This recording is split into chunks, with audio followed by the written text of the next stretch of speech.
This week on Christian World News, as a young boy, he spent hours studying the Quran. Today, he's baptizing Muslims into faith in Jesus Christ.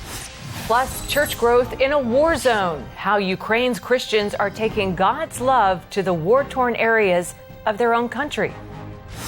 And meet Nepal's newest celebrity. How Superbook's Gizmo is helping children laugh again. 여러분 안녕하십니까? 크리스천 월드뉴스입니다. 리비아 해변을 기억하실 겁니다. IS가 기독교인 21명을 참수했던 곳인데요. 최근 무슬림이었던 한 사람이 바로 이곳에서 무슬림들에게 세례를 주며 예수 그리스도를 전하고 있다고 합니다. 아주 놀라운 일인데요. 오늘의 첫 소식으로 함께 만나보시죠.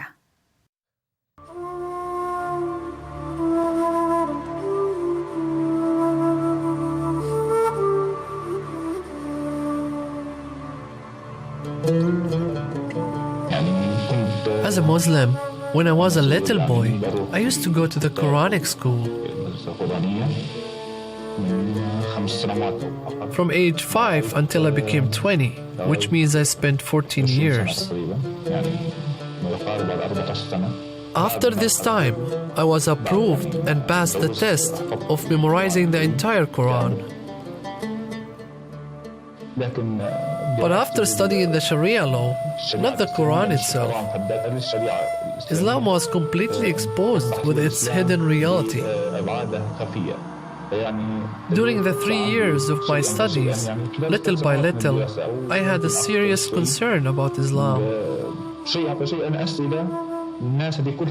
After discussing these questions with friends and not getting answers that would convince me, they became hostile to me. They told me there is a verse in the Quran that urges Muslims not to seek answers to questions about some things, as it may hurt them if they know the answers. I lived in struggle for more than 4 years. I got to a point when Islam had no part of my life and religion ceased to exist. Muhammad meant nothing to me. I became an atheist.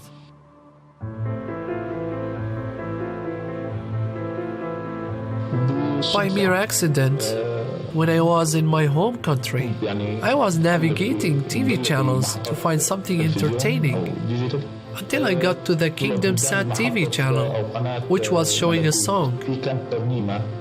I started to hear words that we never used in Islam.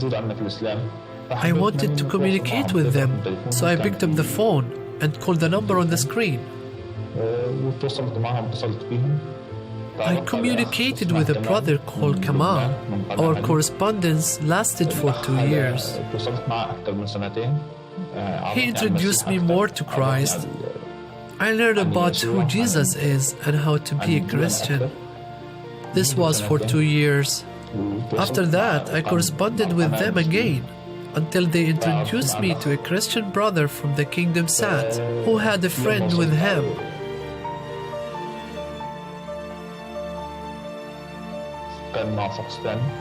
After I met with that brother, I spent 3 months studying with him. We studied many subjects focusing on the Christian faith. We studied how to live with Christ, fellowship with Him, and be part of the church. I accepted Jesus' salvation, and I got baptized. And now the next step to follow will be to serve the Lord in my home country. People there need to know Jesus, the God and Lord. Certainly there is a lot to be done there. Soon after Shahid went back home, Leading the Way lost contact with him. After 2 months of silence, we learned that Shahid's own father, angered by his Christian conversion, had reported him to the government. Shahid had been intercepted at the border. When we regained contact, Shahid was in a refugee camp where 2 Muslims tried to murder him.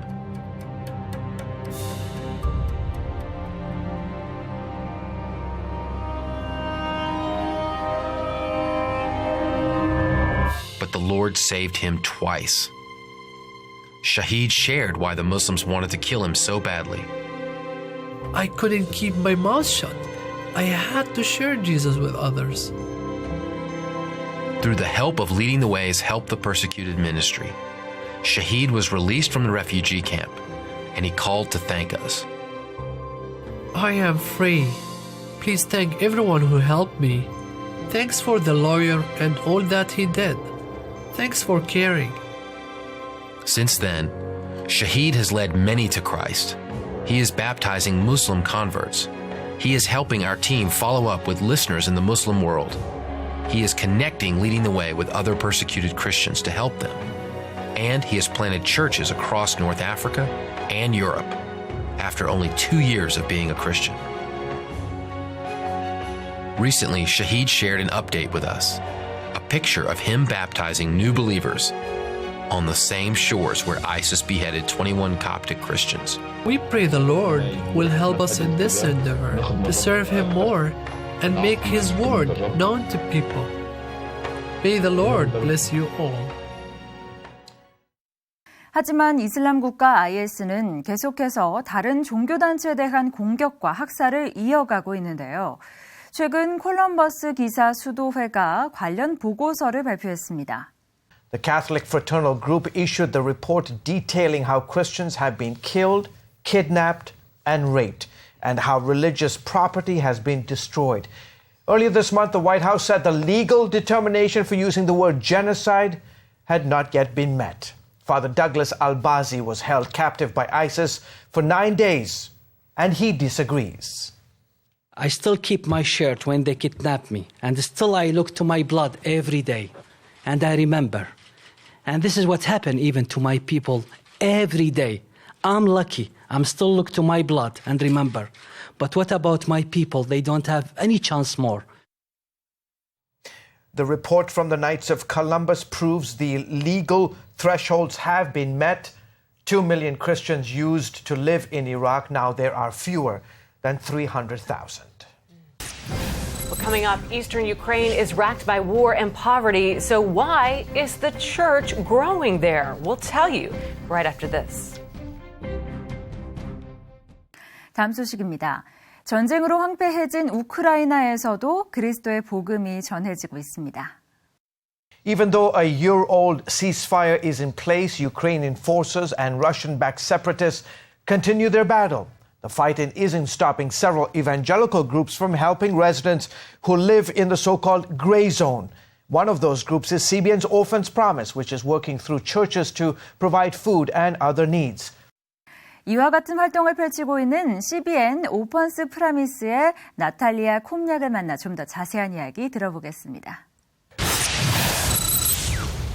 Tell us specifically, what are you guys doing on the front lines? You guys are still there all these years later.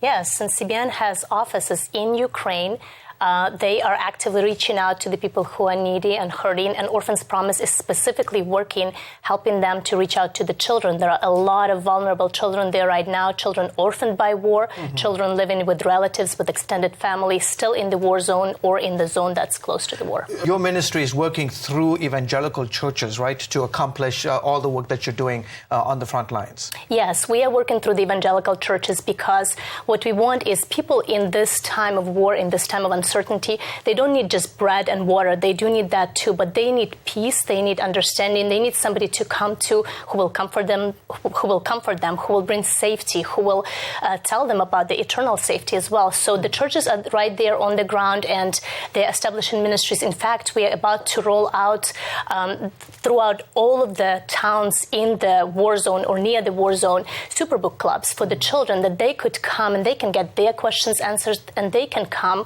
to the saving knowledge of Christ. And incidentally, folks might find this interesting that you have, I think, like 6 new churches that CBN, Ukraine's Orphans Promise, is sponsoring, is funding. Talk about these. I mean, these churches are very close to the front lines. Why have they set up so close to the front lines? Well, the need is great there because these people don't have anything. They don't have bread. They don't have anything in the stores. They don't have anybody reaching out. So just delivery of bread is not the only thing that is needed there is not enough. And therefore somebody's presence so that they can come and talk to about their fears, about their problems, some help can be given to them. Mm-hmm. So there is a church called Good News in Slaviansk that they have rolled out this missionary academy, and they have trained over 300 new missionaries. Wow. And they're sending them out to start these church plants, start to be a place where people can come with their questions, with their problems, come and get comforted.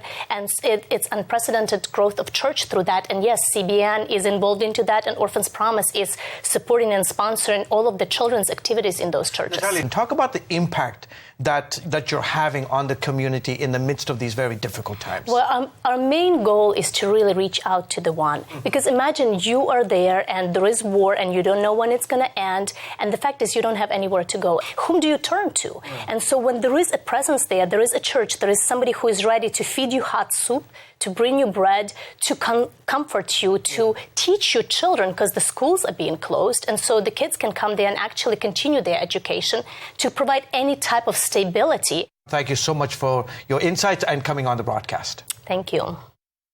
나탈리아 콤약은 이러한 활동을 펼치는 교회들이 계속해서 박해에 시달리고 있다고 전했는데요. 우리 모두 이를 위해서 기도를 해야 할 것 같습니다. 다음 소식입니다. 이번에는 IT로 갑니다. 가난과 자연재해, 부패한 정부로 인해 IT의 식량 안보 문제는 그야말로 위기 상황에 처했는데요. 일자리와 식량이 필요한 이곳에 도움의 손길이 전해지고 있습니다. CBN 오퍼레이션 블레싱의 양식업을 통해서라고 하는데요. 어떤 소식일까요? 함께 만나보시죠.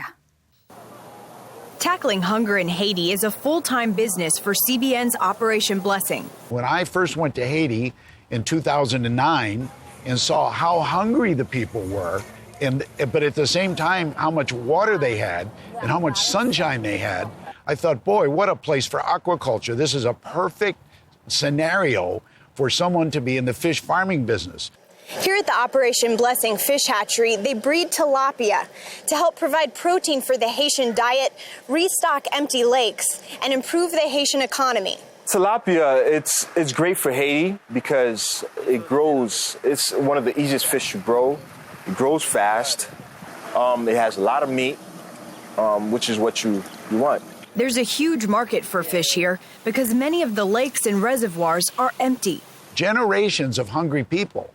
They scour the ponds and the lakes and the rivers and even harvest tiny fish just for subsistence for their families. Operation Blessing produces more than 1 million baby fish or fingerlings a month. They're then sold to fish farms across Haiti or put into its lakes and reservoirs. The Taeno Aqua Farm, OB's largest customer, buys up to 70,000 fingerlings a month to grow and sell to the Haitian people. First year, we're looking at producing about 500 tons, which is about 1 million pounds. We'll be the largest aquaculture operation in the country, and we hope to grow from there.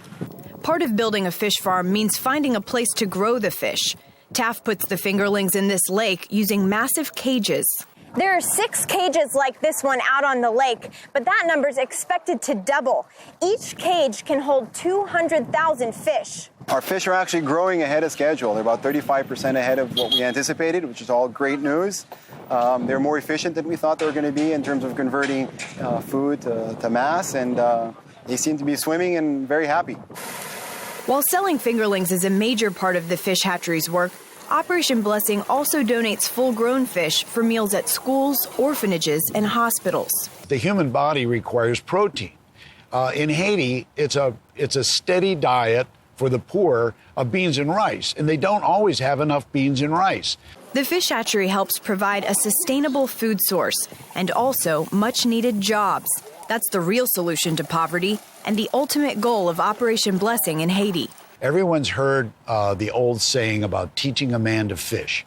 Well, I believe in that principle, but we want to teach a country how to fish. Caitlin Burke, CBN News, Port-au-Prince, Haiti. Hold on to that fish, Caitlin. Well, coming up, Gizmo is on top of the world, literally. See how Superbook is taking Nepal by storm. 기독교 애니메이션 슈퍼북이 지진으로 황폐해진 네팔을 찾아 희망을 전하고 있습니다. 슈퍼북의 캐릭터 기즈모가 아이들에게 기독교적 메시지를 전하는 것은 물론 웃음도 되찾게 하고 있는 건데요. 함께 만나보시죠. Superbook's mascot Gizmo has only been in Nepal for 3 weeks, but he has already reached more than 30,000 children. CBN believes that introducing one of the main characters of the Bible animation series Superbook to churches and schools will increase viewership of the program. The Nepali version of Superbook began airing on national television 2 weeks before the big earthquake struck in Nepal last year. But with Gizmo and the Superbook team going to the schools, mostly Hindu in remote villages, its audience is growing bigger. Gizmo is fast gaining new fans here in Nepal. The children love him and they can learn moral values from its Bible stories. Up on stage, Gizmo talked in Nepali language to the children. He challenged them to courageously fight their bad habits, just like David was brave enough to fight Goliath. Gizmo's bubbly and funny character delighted the students and school administrators as well. Thank you for bringing Gizmo to our school and introducing Superbook. This will be a big help for our students. Schools in Nepal are mostly Hindu, and this poses a challenge to show Superbook to the students because it is Christian in nature. One principal said, this is against our culture and traditions. So our Nepali team leader challenged him, just watch one episode of Superbook and tell me what you think. So he watched it, and he saw that these Superbook stories teach the same good morals and the same good character traits that they teach in their schools. And then they were very glad to promote Superbook. These children who met Gizmo in person on a Saturday couldn't wait to get home to watch Superbook, which aired later on that same day. And because only a few homes had television in this remote village in Kanchanpur, this bunch of kids gathered in one hut to watch Superbook for the first time. I am very happy to meet Gizmo and watch him in Superbook. I learned from the story today that we should be obedient and respectful to our parents. I really like Superbook very much and we will watch it again. Gizmo's tour has just begun. The Superbook team is going to visit many churches and schools across Nepal, especially now that the Association of Private Boarding Schools has approved the Superbook tours in schools. One of our goals is to see children transformed and develop good character. Then when this generation grows up, they can have a positive effect upon the nation. Lucille Telusan, CBN News, Dangadi, Nepal.